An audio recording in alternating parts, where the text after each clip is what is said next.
लोग हैं जो स्वावलंबन की राह पर आज की डेट पर चलना चाहते हैं, आत्मनिर्भर बनना चाहते हैं, मोर सो बिकॉज़ कोविड का ये जो इश्यू हुआ है।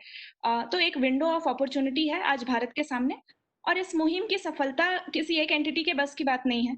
सब कुछ इंटरकनेक्टेड है, सिविल सोसाइटी से लेकर ब्यूरोक्रेसी, ट्रेनिंग प्रोवाइडर्स, आरसीटी से लेकर के कौशल केंद्र जो है, लैंडिंग इंस्टीट्यूशन, सबको एक वेल ऑयल्ड मशीनरी की तरह काम करना है। अ, जो ये एंटरप्राइज़ एस्पिरेंट्स हैं हमारे साथ, अभी तक कुछ जो 40,000 लोग जो जुड़े हुए हैं, ये उनके लिए एक मैराथन है। पहले जागरूक होना, फिर अपनी क्षमता को पहचानना, फिर अपने सपनों को हासिल करना और इस मैराथन में ये जो जितने सारे हर्डल्स हैं, जो बैरियर्स हैं, इनको हटाने होंगे और इसके लिए ज़रूरी है कि जो भी स्टेक होल्डर्स इन इन फेजेज़ के लिए रिस्पॉन्सिबल है या इन फेजेज़ में काम करते हैं, अम, उनको कन्वर्जेंस करते हुए एक कॉमन प्लेटफ़ॉर्म पर लाना। आज इस समिट में हमारे साथ देश भर के कई उद्यम अभिलाषी जुड़े हुए हैं। लाइवलीहुड्स पर सतत ग्राउंड वर्क करने वाली काफ़ी सारी एनजीओज़ हैं देश भर से। कई सीएसआर लीडर्स जो लाइवलीहुड बिल्डिंग इनिशिएटिव्स लीड करते हैं देश भर में। सीनियर बैंकर्स जो बेसिकली हमारा ये जो एमएसएमई का पूरा फैब्रिक है उसको फाइनेंशियल मसल प्रोवाइड करते हैं। सीनियर आईएएस ऑफिसर्स जो लाइवलीहुड मिशंस लीड करते हैं उत्तर प्रदेश, बिहार एवं अन्य राज्यों में। ये सब जुड़े हैं mass and rapid micro entrepreneurship के मुद्दे पर विचार-विमर्श करने के लिए। अ, तो बिना विलंब के मैं श्री विश्वास सहस्त्रबुद्धे जी को अनुरोध करती हूँ कि वे माननीय Shri Nitin Gadkari ji, union cabinet minister of MSME का परिचय देकर इस सभा से उनका सरोकार कराएँ। Over to you sir, Shri Sahasrabuddhe ji. Yeah. Ladies and gentlemen, you will find many who believe in development based on populism and consumerism, but very few who work for Antyodaya, that is progress of one at the bottom of pyramid. You will see many making sweet sounding claims of secularism, but very few who trust and practice Ekatma Manavtavad, that is cultural humanism.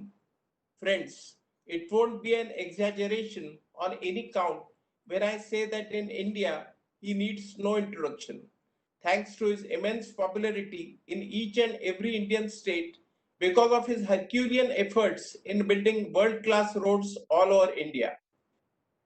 Chardham road connectivity in a tough hilly terrain is another feather in his cap. Friends, it's my profound privilege to introduce such a rare socio-political personality, a visionary on mission, our Union Cabinet Minister for Road Transport, Highways, Shipping and Micro, Small and Medium Enterprises, Shri Nitin Jairam Gadkari. He was born in Nagpur in the year 1957 in humble surroundings with roots in agriculture. A bright student all along, he did his MCom Law and Business Management from Nagpur University.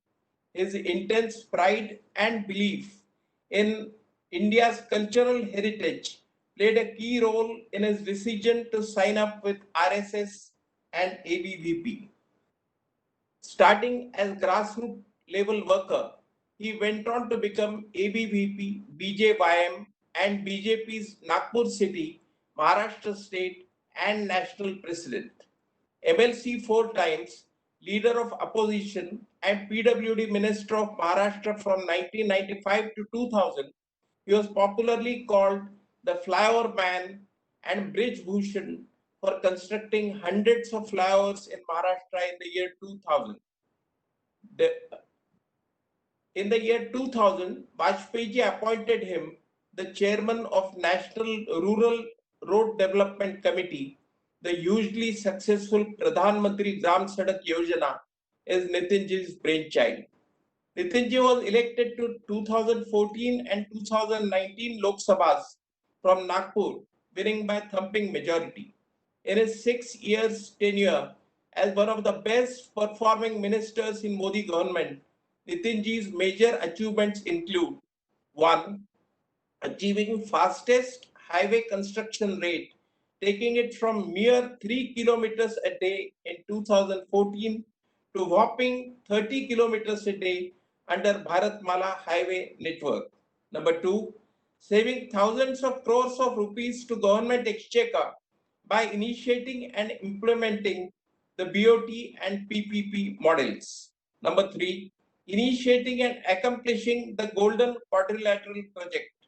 Number 4, emphasis on green transport, biofuel, electric, ethanol, and CNG.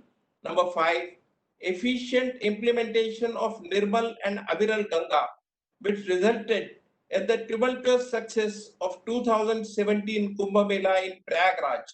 And number 6, recent recognition of Gadkari pattern for water conservation along highways by Niti Aayog, the latest feather in his cap. Considering huge success in his portfolios, the Honorable Prime Minister Modi ji entrusted in him one of the most challenging assignments of generating 5 million employment opportunities, focusing on youth and women in the MSME sector in 2019. This challenge has grown multifold due to COVID pandemic. Yet, in a span of just 1 year, he has floated many innovative schemes to rejuvenate, promote, establish, and support MSME sector to help it emerge as a strong pillar of Atmanirbhar Bharat.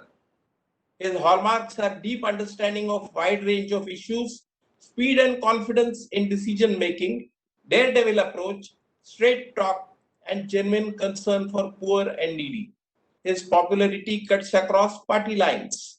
Nitin ji is happily married to Kanchan Tai and they have 3 children, Nikhil, Sarang, and Ketki. Nitinji takes keen interest in promoting sports, heritage, and culture to encourage budding talent. His Khasdar Krida and Sanskritik Mahotsav are Nagpur's signature annual features. His brainchild, AgroVision Expo, is another yearly event to help farmers in the region to innovate and enhance farm produce and promote entrepreneurship. Friends, I could go on and on, but still wouldn't be able to do justice to his towering personality. He practices what he preaches. He walks the talk. In Marathi, I can say, "Zhale bahu, hotil bahu, पण या सम हाच." That is, there have been many, and many more may follow, but there will be hardly anyone like Nitinji. Ladies and gentlemen, with great pleasure, I present before you a rare gem of Bharat Mata, a visionary on mission, the development man of India, Honorable Union Minister Shri Nitinji Gadkari. धन्यवाद विश्वास जी। गडकरी जी का स्वागत करती हूँ मैं स्वावलंबन ई summit में। Sir, ये डिजिटल मंच आपका है, कृपया इस समिट का मार्गदर्शन करें।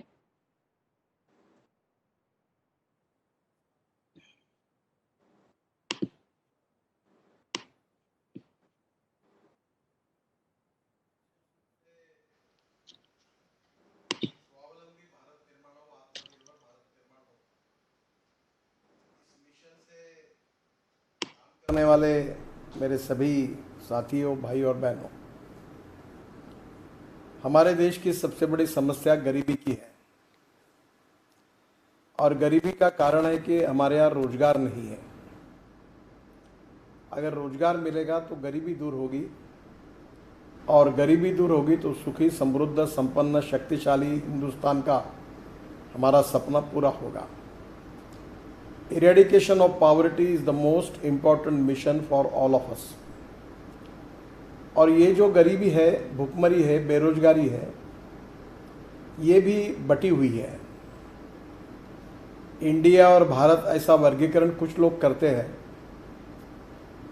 ये शहरी भाग जो है उसमें भी समस्या है, पर ग्रामीण भाग में, कृषि क्षेत्र में उससे भी ज़्यादा समस्या है और वहाँ सोशली, इकोनॉमिकली, एजुकेशनली बैकवर्डनेस है और जिसके कारण बड़े प्रमाण पर ग्रामीण क्षेत्र से शहरी क्षेत्र पर लोग काफ़ी बड़े प्रमाण में रोजगार के लिए आ रहे हैं और इसके कारण हमारी जो बेंगलोर, मुंबई, चेन्नई, कलकत्ता, इस प्रकार के मुंबई, ये जो बड़े बड़े शहर है, दिल्ली, इन शहरों की नागरिक समस्याओं की समस्या भी बड़े तेज़ी से उभर कर सामने आई है, वो भी बहुत कठिन है।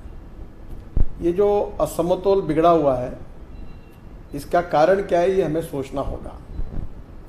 ग्रामीण क्षेत्र, कृषि क्षेत्र और जंगली क्षेत्र, ट्राइबल जहाँ बसते हैं और 115 एस्पिरेंट डिस्ट्रिक्ट, इनका हमारे जीडीपी में और पर कैपिटा इनकम में कंट्रीब्यूशन बहुत नेग्लिजिबल है। और इस समय हमें आवश्यकता है कि हमारी एक समय पॉपुलेशन 85% गाँवों में बसती थी, अब वो 65% पे आई है। और 30% पॉपुलेशन का जो माइग्रेशन हुआ है वो बड़े प्रमाण पर देहात से शहरों की ओर हुआ है। क्या उन लोगों को हम उनके गांव में रोजगार दे सकते हैं? क्या अपने पैरों पर उनको रोजगार मिल सकता है? क्या ये लोग देश के विकास के लिए कंट्रीब्यूशन कुछ दे सकते हैं? क्या वो स्वावलंबी बन सकते हैं, आत्मनिर्भर बन सकते हैं? इसका जवाब पॉजिटिव है, हो सकता है, पर यह करने के लिए कुछ इनोवेटिव पॉलिसीज मॉडल को स्वीकार करना होगा। और जो बात आप लोग कर रहे हैं, जिसका मुझे इंट्रोडक्शन में परिचय हुआ है कि आप लोगों को उनके स्किल को, उनके हुनर को विकसित करके उनके पैरों पर खड़ा करने की कोशिश कर रहे हैं, यही यही मार्ग है। और मुझे लगता है कि ये करने के लिए आप सब लोग और सरकार भी लगातार प्रयास कर रही है। हुनर जो होता है, स्किल जो होता है, वो जन्म से ही आता है ऐसा नहीं है। कुछ लोग ऐसे हैं कि जो कहीं न जाते हुए भी उसको समझ सकते हैं, सीख सकते हैं और उसका इम्प्लीमेंटेशन यशस्वी रूप से कर सकते हैं। पर इन छोटे छोटे लोगों को, कारागिरों को, स्किल होना चाहते हैं ऐसे लोगों को अगर कोई हुनर, कोई स्किल, कोई ट्रेनिंग अगर हम देते या उनके हुनर में और विकसित करते हैं और उनको एक व्यवसाय की विजन देते हैं तो बहुत कुछ कर सकते हैं। जैसे बिहार में मधुबनी में पेंटिंग बनाते हैं, अब उसका अगर और विकास किया गया, उसकी अच्छी फ्रेम बनाई गई, उसके ऊपर लेमिनेशन किया गया, उसका पैकेजिंग अच्छा किया गया, उसका ब्रांडिंग अच्छा किया, तो शायद वर्ल्ड में हम उसको एक्सपोर्ट कर सकेंगे। हमारे यहाँ बड़े प्रमाण पर छत्तीसगढ़ में मेटल क्राफ्ट बनाते हैं, उसमें भी और नए डिज़ाइन आएंगे। अगर आपके हमारे यहाँ के नए नए बड़े बड़े इंस्टीट्यूट हैं, उन्हीं के टेक्नोलॉजी का उपयोग करके उनको नए डिज़ाइंस अगर हम उनको करने के लिए अगर देते हैं तो वो वर्ल्ड स्टैंडर्ड के बन सकते हैं। अभी हमारे यहाँ नागपुर में ऑरेंज होता है, ऑरेंज पर प्रयोग किया गया और ऑरेंज का जो सेल्टा निकलता है, ऊपर का साल निकलता है, उसको 1 साल तक प्रोसेस करके, रिसर्च करके वो ऑरेंज के जाम में डाला गया तो इसकी टेस्ट एकदम बदल गई। अब इस प्रकार का जाम मुझे नहीं लगता वर्ल्ड में कहीं मिलेगा, जो हमारे नागपुर की स्ट्रेंथ है। अब मैंने उसको लिया है कि भाई हमारी नोगा फैक्ट्री थी तो बिल्कुल उसकी हालत ख़राब है, तो मैंने कहा ये इसको मार्केटिंग करने में वर्ल्ड में मैं आपको मदद करूँगा। अगर वो मार्केटिंग हो जाएगा तो नेचुरली ऑरेंज वालों किसानों को भी फ़ायदा होगा, रोजगार क्रिएट होगा। ऐसी अनेक इनोवेटिव मॉडल्स हैं। विशेष रूप से हमारे सिल्क के क्षेत्र में, सेरीकल्चर के क्षेत्र में आपको पता है कितनी सुंदर सुंदर बनारस की साड़ियाँ बनती है, कर्नाटक में बनती है, और उसके ऊपर प्रिंटिंग करके अलग अलग डिज़ाइन करके कितना वैल्यू एडिशन होता है और उसको इतनी अच्छी क्वालिटी की होती है कि वो उसको बहुत बड़ी डिमांड है। अब बाम्बू से, जूट से, लेनिन से, कॉटन से, अलग अलग प्रकार के फाइबर को एक दूसरे में मिक्स करके अनेक बातें हो सकती है। अभी हमारे यहाँ खादी डेनिम बना है जो हैंडलूम के सूत पर बना हुआ है, हैंडलूम बहुत सुंदर तैयार हुआ है। आज वो अमेरिका में लेवाइस करके कंपनी है, वो खरीद रही है। हमारे यहाँ हनी है, हाई एटीट्यूड पर हनी होता है, वो अमेज़ॉन के साइट पर 6,000 रुपये किलो के भाव से ले रहे हैं। तो अगर हम लोग कहें तो ऑर्गेनिक फार्मिंग में कितने बड़ा हम मार्केट क्रिएट कर सकते हैं। तो आवश्यकता ये है कि इन जो लोग काम करने वाले लोग हैं, इनको मार्केट की जानकारी नहीं है। टेक्नोलॉजी को अपग्रेड करने के लिए उनके पास जो सुविधाएं चाहिए वो नहीं है, वो ट्रेनिंग नहीं है। बहुत आसानी से उनकी टेक्नोलॉजी को अपग्रेड किया जा सकता है, मार्केट को, प्रोडक्ट को और अच्छी तरह से डिज़ाइन किया जा सकता है और उसको ब्रांडिंग करके ई मार्केट के द्वारा उसका बहुत अच्छी प्राइस मिल सकती है। पर इनके बीच में जो इनपुट्स देने की आवश्यकता है उसमें मीडिया मध्यम इसमें डील करने वाले जो बीच में लोग अगर उसमें ठीक काम करेंगे तो ये गांव सुखी समृद्ध संपन्न बनेंगे। और इसलिए गांवों में, जंगलों में, एग्रीकल्चर में ऐसा क्या है, अभी देखिए बिहार में लीची होती है पर उसका कोई मार्केट नहीं हो पाता। अगर उसका जूस कॉन्सेंट्रेट तैयार करके अगर वो ठीक प्रकार से अगर किया तो एक्सपोर्ट हो सकता है, इतनी अच्छी लीची है। हमारे यहाँ नागालैंड में और विशेष रूप से इतना पाइनएप्पल पड़ा हुआ है, सड़ जाता है, फेंक देते हैं, पर वहाँ कुछ व्यवस्था नहीं है। हमारे यहाँ भी अगरबत्ती की काड़ियाँ हम लोग इंपोर्ट करते थे, हमने उसके ऊपर बैन लाया। अब हमारे देश में इतने बड़े प्रमाण पे अगरबत्ती का काम शुरू हुआ है कि करीब 25 से 30 लाख लोगों को रोजगार मिलेगा। तो मुझे यही लगता है कि ऐसे फील्ड कौन से है जिसमें हम लोग इंपोर्ट को कम कर सकते हैं और एक्सपोर्ट को बढ़ा सकते हैं। 2 महीने पहले हमारे यहाँ हमने पीपीई किट चाइना से स्पेशल फ्लाइट से इंपोर्ट की थी, और आज हमारे देश में इतनी पीपीई किट बन रही है कि हम एक्सपोर्ट कर सकते हैं। सैनिटाइजर के शुरुआत में वो 1200 रुपये लीटर थे, बाद में अब 200 रुपये लीटर तक आए हैं। तो मेरा कहना यही है कि हम सब बातों की, समस्याओं का समाधान ढूंढ सकते हैं, पर वो ढूंढने के लिए जो आखिरी व्यक्ति है, जो गरीब है, शोषित है, पीड़ित है, दलित है, जहाँ शिक्षा का अभाव है, उस व्यक्ति को केंद्र बिंदु मानकर अगर उसको हम कुछ अवसर देंगे, कुछ अपॉर्चुनिटी उसको मिलेगी, उसको डिज़ाइनिंग का, प्रोडक्शन का अगर सही गाइडेंस मिलेगा तो वही व्यक्ति चमत्कार कर सकता है। और गांव में ऐसे सब लोगों को अगर हमने अपने ताकत पर, अपने पैरों पर खड़ा कर दिया और वो स्वावलंबी बन गए, उनका पर कैपिटा इनकम अगर बढ़ा, तो वो काहे के लिए शहर में आएंगे। शहर में आने की कोई आवश्यकता नहीं होगी, वो अपने गांव में अगर आएंगे तो वहीं अच्छी स्कूल बनेगी, अच्छा कॉलेज बनेगा, अच्छा अस्पताल बनेगा, और स्मार्ट विलेज जैसा बना है, स्मार्ट सिटी जैसी बनती है वैसे स्मार्ट विलेज बनेगा। तो कहीं ना कहीं स्वावलंबन के द्वारा हम समृद्ध, संपन्न, शक्तिशाली भारत बना सकते हैं। और जैसे हमने कहा है कि हम सामाजिक विषमता और आर्थिक विषमता को मुक्त करेंगे, तो social equality and economic equality ये दोनों भी आवश्यक है। और इसमें कोई व्यक्ति उसकी जात से बड़ा नहीं होता, उसके गुणों से बड़ा होता है, इस बात पर हम विश्वास रखते हैं। तो क्यों नहीं हम लोग इन लोगों को हम एक ऐसी विजन दें कि उनका सभी प्रकार का सर्वांगीण उन्नति और विकास हो। और ये काम जो है वो आप जैसे लोग जाकर उनको करते हैं, यही सबसे महत्वपूर्ण है। इसलिए मैं आप सबको बहुत बहुत धन्यवाद दूंगा, आपका अभिनंदन करूंगा। मैं आपको और एक बात के लिए आह्वान करूंगा कि हमारे देश के ग्रोथ में हमारे एमएसएमई सेक्टर का बहुत बड़ा कंट्रीब्यूशन है। अभी जो जीडीपी ग्रोथ है उसमें से 30% इनकम जो है वो एमएसएमई से आता है। हमारा 48% एक्सपोर्ट एमएसएमई का है, और अभी तक हमने 11 करोड़ जॉब क्रिएट किए हैं। और अब मेरा विश्वास है और मेरा विचार है कि हम इसी मर्यादा को बढ़ाकर आने वाले 5 साल में हम कम से कम ये जो 30% एमएसएमई की ग्रोथ है इसको हम 50% तक लेके जाएं। जो 48% एक्सपोर्ट एमएसएमई का है वो 60% करें, और जो 11 करोड़ जॉब क्रिएट हुए हैं उसमें से 5 करोड़ नए जॉब क्रिएट करें। मैं आपको और एक बात बताऊंगा कि हमारी विलेज इंडस्ट्रीज का टर्नओवर 88,000 करोड़ से है। ये बहुत आवश्यक है कि इसको बढ़ाना चाहिए। हमारी एमएसएमई को विलेज इंडस्ट्री के रूप में विकसित करना चाहिए। वहाँ जो हुनर होगा, स्किल होगा, उसका उपयोग करके मैन पावर को ट्रेन करने चाहिए।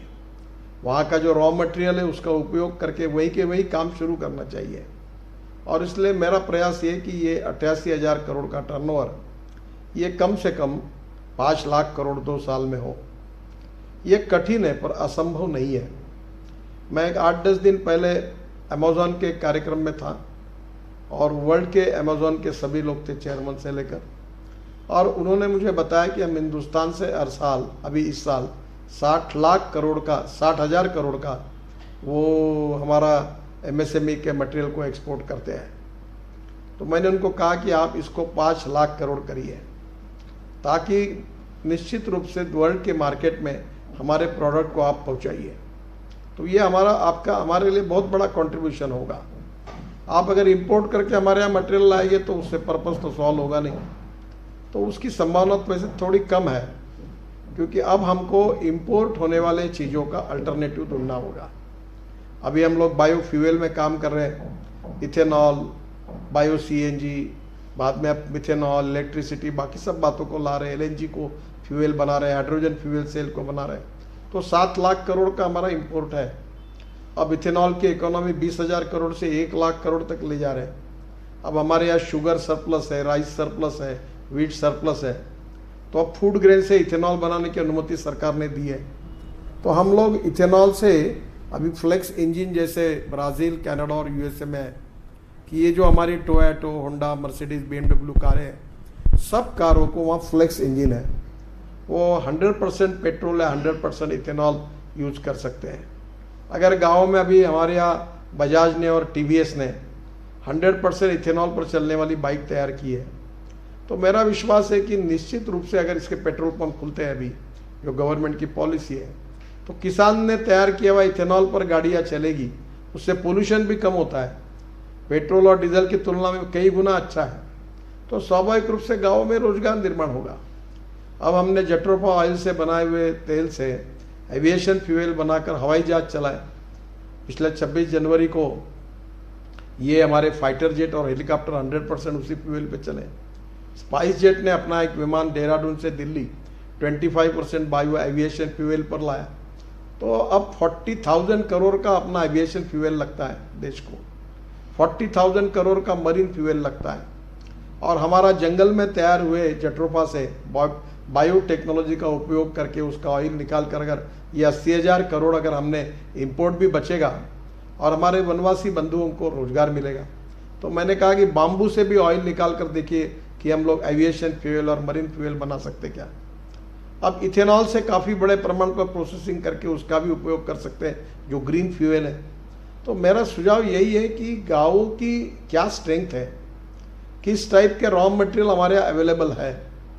देखो, डिमांड भी क्रिएट की जा सकती है, उसके लिए क्वालिटी आवश्यक है, पैकेजिंग अच्छा चाहिए, ब्रांडिंग अच्छा चाहिए, पंक्चुअलिटी चाहिए। आप आइकिया का हैदराबाद में जब उद्घाटन हुआ तो 3 दिन तक लोग उसके फर्नीचर मॉल में थे, इतना लोगों ने रिस्पॉन्स दिया। क्या हमारे बाम्बू से, हमारे वुड से क्या वुडन टाइल्स नहीं बन सकती, बाम्बू टाइल्स नहीं बन सकती? हमारा यहाँ अच्छा फर्नीचर नहीं हो सकता? जो वर्ल्ड में फर्नीचर के डिज़ाइन करने वाली जो बेस्ट इंस्टीट्यूशन है, उनके डिज़ाइंस अगर हमारे गाँवों के गरीब लोगों को ट्रेनिंग दिया गया, कुछ मशीन उपलब्ध की गई, तो वर्ल्ड क्लास फर्नीचर हमारे कारीगर बना सकते हैं। हमारे यहाँ आवश्यकता है उनको मदद करने की और उनको स्वावलंबन के विचार के आधार पर अपने पैरों पर खड़े करने की। गांधी जी कहते थे, we need maximum production with the involvement of maximum number of persons. ज़्यादा से ज़्यादा लोगों के सहभाग से ज़्यादा उत्पादन हो, यही हमारी संकल्पना है और इससे रोजगार निर्माण होगा। वी नीड मैक्सिमम प्रोडक्शन, ये बिल्कुल सही है। और इसलिए ऐसे लोगों तक फाइनेंस कैसे मिले। अभी मैंने कुछ दिन पहले मोहम्मद यूनुस साहब जो नोबल अवार्ड विनर है, उनके साथ मेरा इंटरेक्शन हुआ। टाटा के गोपाल कृष्णन भी उसमें थे, आईआईटी के भी लोग थे और काफ़ी चर्चा होने के बाद उन्होंने मुझे भी कुछ बातें सुझाई। मुझे भी वो एक्चुअली मेरे मन में भी थी। अब नीति आयोग के साथ बैठकर हम अध्ययन कर रहे हैं कि सोशल माइक्रो फाइनेंस इंस्टीट्यूशन हम बना सकते हैं क्या। और मैंने उनको मेरी कल्पना में ये कहा, अभी फाइनल नहीं हुआ है, कि कोई गवर्नमेंट कंट्रोल नहीं रहे उसमें। ये रिजर्व बैंक को एक 5, 10, 15 सर्टिफिकेट आप दे दो, आपको वहाँ से लाइसेंस मिल जाएगा और लाइसेंस मिलने के बाद उस शहर में, इस एरिया का चार्टर अकाउंटेंट ही उसका मेन ऑडिटर होगा और वो पूरे काम को, उसके काम को पूरी तरह मॉनिटरिंग करेगा और जनता से वो बैंक इंटरेस्ट से 2 या 3% ज़्यादा इंटरेस्ट पे पैसे ले और बैंक इंटरेस्ट से 2 या 3% ज़्यादा इंटरेस्ट से छोटे छोटे लोगों को 3 दिन में लोन दे। और ये जो छोटे लोग हैं 10 लाख के ऊपर लोन नहीं दे, उतना तक ही दे, तो छोटे छोटे लोगों को लोन दे दे।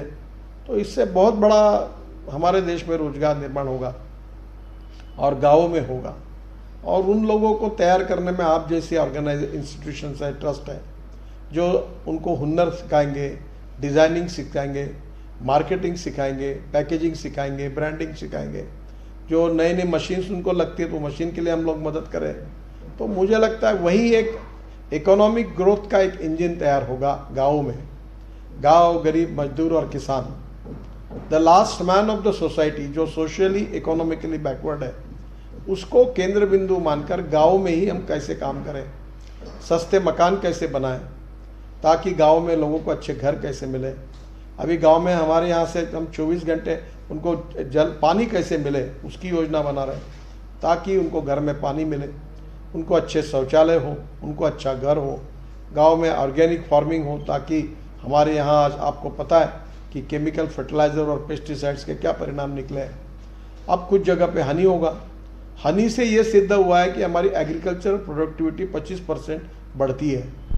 हाई एटीट्यूड का हनी अगर 6,000 रुपये किलो के भाव से अमेज़ॉन के साइट पर बेचा जाता है, कोई सफ़ेद रंग का हनी है, तो क्यों नहीं हम उसको बना सकते हैं। हम लोग हिमाचल प्रदेश में मशरूम बना सकते हैं। तो अनेक अनेक प्रकार की कल्पना है कि region wise, district wise, state wise, वहाँ का स्किल, वहाँ का रॉ मटेरियल, वहाँ का क्लाइमेट, इसका उपयोग करके उन प्रकार की स्पेसिफिक बातें वहाँ हम तैयार कर सकते हैं, और जिससे निश्चित रूप से हम लोगों को स्वावलंबी बना सकते हैं, रोजगार देकर उनकी गरीबी दूर कर सकते हैं, इरेडिकेशन ऑफ पॉवर्टी पूरी कर सकते हैं। हाँ, हमारा ये सपना पूरा हो सकता है। यही आत्मनिर्भर और स्वावलंबी भारत की संकल्पना है। केवल बड़े उद्योगों को विकास करना है, वो तो है, करना ही है। एक्सपोर्ट को बढ़ाना है, फॉरेन इन्वेस्टमेंट को लाना है, टेक्नोलॉजी का अपग्रेडेशन करना है, और हिंदुस्तान को सुपर इकोनॉमिक पावर बनाना है। और प्रधानमंत्री का जो सपना है कि 5 ट्रिलियन की इकोनॉमी बने और 100 लाख करोड़ का इंफ्रास्ट्रक्चर बने, वो तो हम करेंगे ही, पर उसके साथ साथ गांव, गरीब, मजदूर, किसान को केंद्र बिंदु मानकर क्या गांवों को समृद्ध किया जा सकता है, क्या स्वावलंबी किया जा सकता है, क्या स्वयं पूर्ण किया जा सकता है, क्या क्वालिटी के बारे में, डिज़ाइनिंग के बारे में, पैकेजिंग के बारे में, हुनर के बारे में, स्किल के बारे में, क्या उनका कुछ ट्रेनिंग किया जा सकता है क्या, और उनको शहर में आने की कोई आवश्यकता नहीं पड़ेगी। और इसलिए यही बात बहुत बड़ी आवश्यकता है। गांधी जी ने भी यही बात कही थी, जो ग्रामोद्योग की बात की थी। अभी मुझे बहुत अच्छा लगता है, मैं कोशिश करता रहता हूँ ऐसे कुछ उपक्रमों में। हमारी वर्धा में एक गोरस पाक करके बिस्किट मिलता है। उसमें ऐसा है कि गाय का दूध है, गाय का घी है और हनी है। वो इतना सुंदर बिस्किट है कि फॉरेन के आए हुए लोग भी यहाँ से ले जाते हैं, पर उसका मार्केटिंग नहीं, प्रोडक्शन उतना नहीं होता। मैंने मदर डेयरी को कहा कि आप जाकर इसका अध्ययन करें। 3-4 बार कुछ सैंपल बनाए, तो हम मदर डेयरी को ये कह रहा हूँ कि इसी प्रकार के बिस्किट आप तैयार करिए, उसको पैकिंग करिए, ब्रांडिंग करिए, और देश में उसका आप उसका ये करिए, उसका प्रोडक्शन करिए, तो मुझे उसका मार्केटिंग करिए। तो मुझे लगता है अगर ऐसे बिस्किट में आया तो लोग उसको लेना चाहते हैं। अब लोग शुद्ध गाय का दूध है, वह 100 रुपये लीटर के भाव से मेरे यहाँ में दूध लेता हूँ। शुद्ध गाय का घी है, जो देशी गाय का है, उसकी कीमत ज़्यादा है। अभी हमारे यहाँ वनस्पति बटर, ये सब इसमें मिलाया जाता था। मैंने प्रधानमंत्री तक आवाज़ उठाई, और अभी उसके बारे में निर्णय हुआ कि नहीं, उसको लिखा भी जाएगा प्रोडक्ट के ऊपर, और उसको कम किया जाएगा, ताकि हमारे किसानों के, उनके दूध को, उनके बटर को, उनके घी को भाव मिले। तो मुझे क्या लगता है यार कि स्वास्थ्य के दृष्टि से भी वो अच्छा है। तो ये ऐसी अनेक प्रकार की इनोवेटिव कल्पना हो सकती है। हमारे यहाँ bank of ideas and innovation करके एक साइट है, हम लोग उसमें काफ़ी जानकारी इकट्ठा करते हैं और फिर एक दूसरे को देते हैं। तो मुझे लगता है कि इन सब बातों का अध्ययन करके ये सब गरीब, शोषित, पीड़ित, दलित, सोशली, इकोनॉमिकली, एजुकेशनली बैकवर्ड लोगों को हुनर सिखाना, उनको अपने जीवन में स्वयं अपने आधार पर वो खुद का रोजगार कैसे मिला, इसके लिए उनको विजन देना, उनको सिखाना, आइडिया देना, यही आपके स्वावलंबन के पीछे आप सबकी भावना है। और ये काम आप अच्छे तरीके से कर रहे हैं। मैं हृदय से आप सबको बहुत बहुत शुभकामनाएं और शुभेच्छाएं देता हूं, और भारत सरकार की ओर से ऐसे लोगों के लिए हम निश्चित रूप से पूरा सहयोग करेंगे, इसी विश्वास के साथ। और आपको बहुत बहुत बधाई देते हुए अपनी बात को समाप्त करता हूं। धन्यवाद। बहुत बहुत आभार सर आपका। बहुत ही ज़्यादा इंसाइटफुल था ये सेशन आपका। मैं रिक्वेस्ट करती हूँ जो पैनलिस्ट्स हैं हमारे, वो अभी अपने आप को अनम्यूट करके सवाल पूछ सकते हैं। सो श्रीनिवास जी।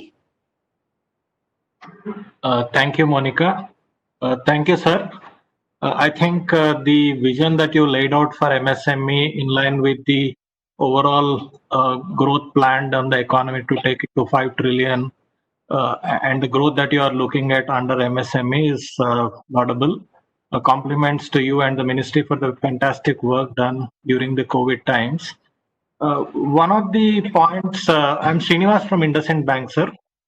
The query that I have is on the MSME, there are about 60 million enterprises which we have, but a large number of them are unregistered.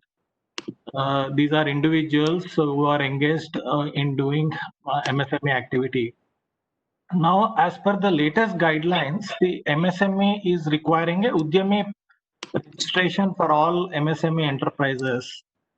We feel that this could become a challenge to the people who are not so well educated but are engaged in an MSME activity, who might not be able to register themselves on the Udyami Mitra portal and hence may not be eligible for a lot of MSME benefits, whether it's an interest subvention or easy access to credit, etc. So is there some provision which the ministry can consider for the unregistered enterprises which are doing good work on the MSME side? That's the question that I have. We need your help. We actually country need to register everybody on the as a MSME. Now I am telling you about the definition of MSME. Previously there was a classification between manufacturing enterprises and services enterprises. Now we have only one classification, that is manufacturing and services. For the micro, the condition was investment. Investment means investment in plant and machinery or equipment, that is of 25 lakh. Now we have make it as 1 crore. Now turnover, previously it was 10 lakh, it comes to 5 crore. So this micro industry is a field. Then the country we have 90% of the industries are micro industries. So they can register under this micro industry and they will get the benefit of MSMEs. And actually MSMEs definition, now we are also taking some legal opinion and we will find out the solution to small traders. They are also service providers. So naturally we try to cover all of them and they will get the benefits. And these small people, if they register as a MSME, they will get lot of benefits as a MSME from the government. Now for the small scale industries, the investment was 5 crore previously, now we have taken it to 10 crore, and turnover was 2 crore, it comes to 50 crore. For medium, investment was 10 crore, now it comes to 50 crore, and turnover was 5 crore, it comes to 250 crore, and all export turnover is excluded.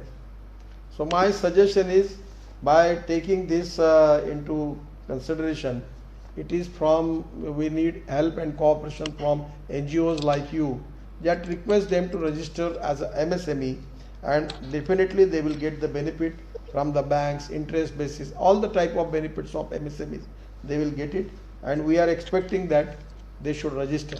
And for that purpose we are also thinking in the line that how we can give them more benefits that can be attraction for them to register as MSME. We are also working on that. So definitely this is very positive and we need your cooperation, NGOs, particularly the social organization, to register all these people and by as MSME. And now MSME registration is also very easy. So naturally we are ready to give them lot of benefits as a MSME.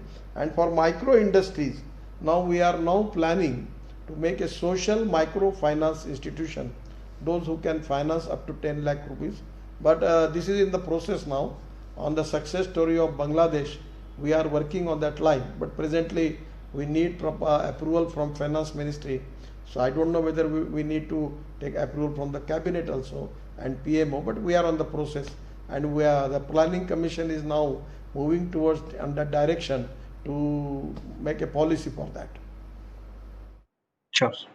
Thank you. Ashutosh जी, आपका एक सवाल था। जी, धन्यवाद मोनिका।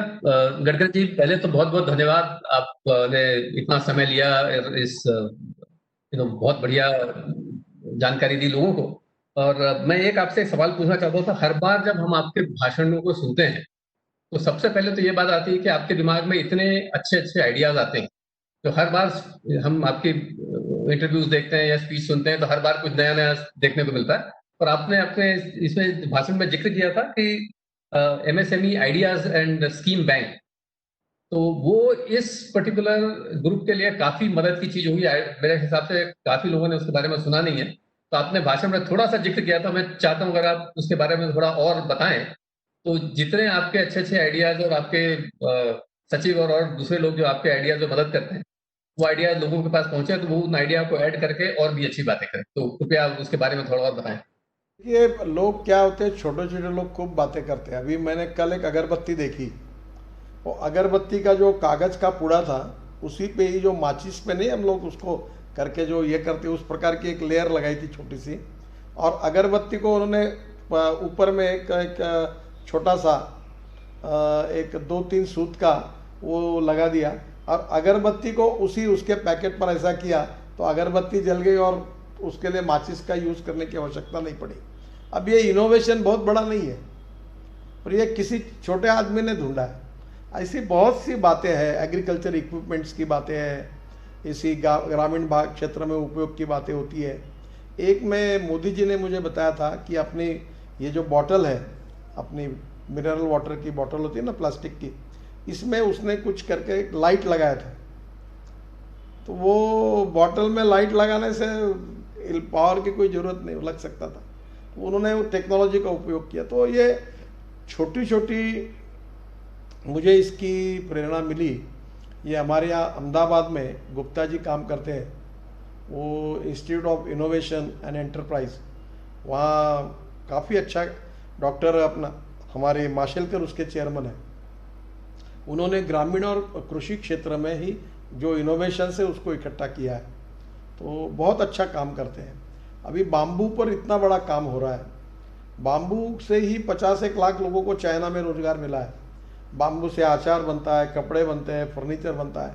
सिंधुदुर्ग जिले में bamboo से इतना अच्छा फर्नीचर बना है कि दिल्ली में मेरे ऑफिस में 2 सोफा सेट्स है जो बाम्बू के बने हुए हैं। तो ये जो छोटे छोटे कारीगर हैं उनको ट्रेनिंग देकर ये अलग अलग प्रकार के जो रिसर्च हो रहे हैं, इनोवेशंस हो रहे हैं, इनको एक जगह लाना और एक रिसर्च की जानकारी दूसरे को देना टेक्नोलॉजी का उपयोग करके, ये होता है। इसीलिए हमने ये bank of ideas and innovation निकाला है। हमारे यहाँ उसका सरकारी अधिकारी काम करते हैं, और अब मेरा प्रयास है कि कोई NGOs में काम करने वाले अच्छे कॉम्पिटेंट लोग, उन लोगों की एक टीम बनाकर उनको ये सौंप दें और वो इस आइडिया को देखकर वही फैलाए, क्योंकि सरकारी सिस्टम में फिर उसको लोगों को देना, इसके क्या है, उसको इंटरेस्ट वाले लोग चाहिए। अब सरकार में तो जो बदलते लोग रहते हैं, नए आते, उनको उसका इंटरेस्ट रहता नहीं, वो तो रेड टैपिज्म में फंसता है। तो मैं अब ये bank of ideas and innovation को भी कोई NGO को, कोई सिस्टम को चलाने के लिए देना चाहता हूँ, और मैं सोच रहा हूँ कि उसके लिए किसी को बुलाकर उनको बोलूँ कि भाई आप इसको चलाओ, कुछ थोड़ा बहुत पैसा खर्चे का जो हम देंगे, और आप आइडिया भी इकट्ठा करो, बढ़ाओ, इसको डेवलप करो। तो मैं अभी उसके लिए एडवर्टाइजमेंट निकाल के कहते कोई NGO को सिलेक्ट करने वाला हूँ। तो मुझे लगता है कि अब धीरे धीरे लोगों में क्या है, स्टेक होल्डर के बीच में कोऑपरेशन, कोऑर्डिनेशन एंड कम्युनिकेशन ये चाहिए। अब आपके पास कोई अच्छी बातें 4 होगी, वो मुझे पता नहीं है, मेरे पास जो बातें हैं वो आपको पता नहीं है।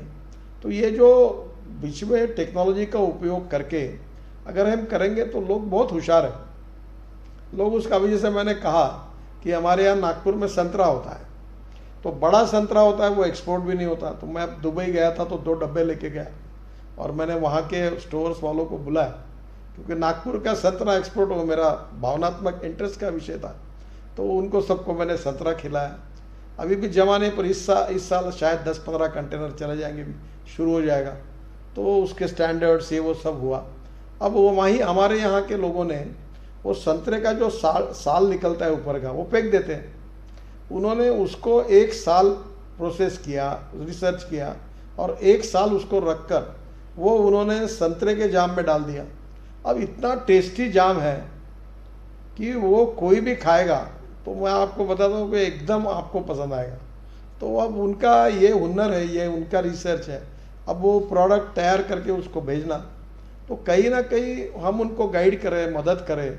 अब मैंने ये उठाया कि भाई इसके पीछे लगे। तो अभी न्यूजीलैंड में उन्होंने मिल्क पाउडर बनाई, वो ऑर्गेनिक है, क्योंकि उसमें इंसेक्टिसाइड पेस्टिसाइड कहीं नहीं होता है, जब पूरा देशी इसमें बना, और उसका फ्लेवर्ड है। और वो जैसे अपना चाय का ये होता है बैग, वैसे पाउडर है। वो गर्म पानी में, ठंडे पानी में डाल दो, चमचा घुमाओ, बहुत अच्छा शुगर ऐड की हुई पाउडर है, विदाउट शुगर वाली है। इतनी टेस्टी है जो बहुत फायदे का। अभी हमारे यहाँ मिल्क सरप्लस हो गया, यानी हमारे यहाँ 260-80 रुपये किलो मिल्क पाउडर का भाव था, और न्यूजीलैंड में 140 रुपये किलो है। तो नेचुरली हमारा एक्सपोर्ट मार्केट में होता नहीं कुछ, तो इसलिए हमें इनोवेटिव मॉडल देखने पड़ेंगे जिससे वैल्यू एडिशन होगा, और वो कृषि ग्रामीण क्षेत्र में करने पड़ेंगे। और इसलिए एक जगह किया हुआ सक्सेसफुल रिसर्च ये दूसरी जगह जाना चाहिए। और इसलिए मैं बार बार 2 बातें कहता हूँ: innovation, entrepreneurship, science, technology, research, skill and successful practices. We name it as a knowledge, and conversion of knowledge into wealth is the future. And second बात जो मेरी बहुत मनपसंद है वो है वेस्ट टू वेल्थ। कोई वेस्ट नहीं है। अभी हमारे नागपुर में हमने कारपोरेशन का जो टॉयलेट का पानी है वो महाराष्ट्र सरकार के बिजली बोर्ड को बेचकर हम 325 करोड़ कमा रहे हैं। अब मेरा सपना है कि उस पानी से और ऑर्गेनिक वेस्ट से बायोडाइजेस्टर में डालकर मीथेन निकालें, मीथेन से CO2 अलग करें, और बायो CNG निकालकर नागपुर में हमने अभी 80 बसेस कन्वर्ट कर दिए डीजल की CNG पर। अब वो पूरी बसेस उसी पे चलाएंगे, ताकि ये वेस्ट टू वेल्थ है। तो मैं कहता हूँ no one is waste, it is depending upon the technology, vision and leadership that you can convert waste into wealth. कोई बुरा नहीं होता व्यक्ति, उसको अच्छा नेतृत्व मिलेगा, अच्छी विजन मिलेगी, अच्छे संस्कार मिलेंगे, तो बुरा आदमी भी अच्छा हो सकता है। यही विवेकानंद जी ने कहा है।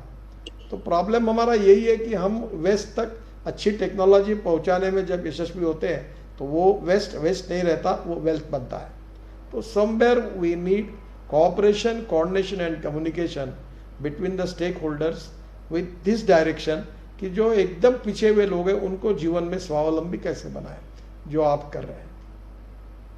नहीं, बहुत बहुत धन्यवाद सर। जिस प्रकार से आपने इनोवेशन, टेक्नोलॉजी, जैसे फ्रूगल इनोवेशन की आपने बात की, मुझे ऐसा लग रहा है कि MSME एक स्टार्टअप है मिनिस्ट्री, क्योंकि स्टार्टअप्स भी इसी लहजे में बात करती है। आप जिस प्रकार का विजन यहाँ पर देकर के जा रहे हैं लोगों को, दैट इज वेरी यूजफुल, और हम इसी विजन को आगे बढ़ाएंगे। मैं निवेदन करती हूँ कि जैसे आपने आज सबके समक्ष अपने पर्सपेक्टिव्स और विजन शेयर किए, आप इसी प्रकार समय दर समय अपना सपोर्ट हमारी इस रैपिड मास एंटरप्रेन्योरशिप के लिए जो कन्वर्जेंस की मुहिम है उसको देते रहें। Many thanks for gracing the occasion, sir, with your kind presence. We are very grateful. धन्यवाद।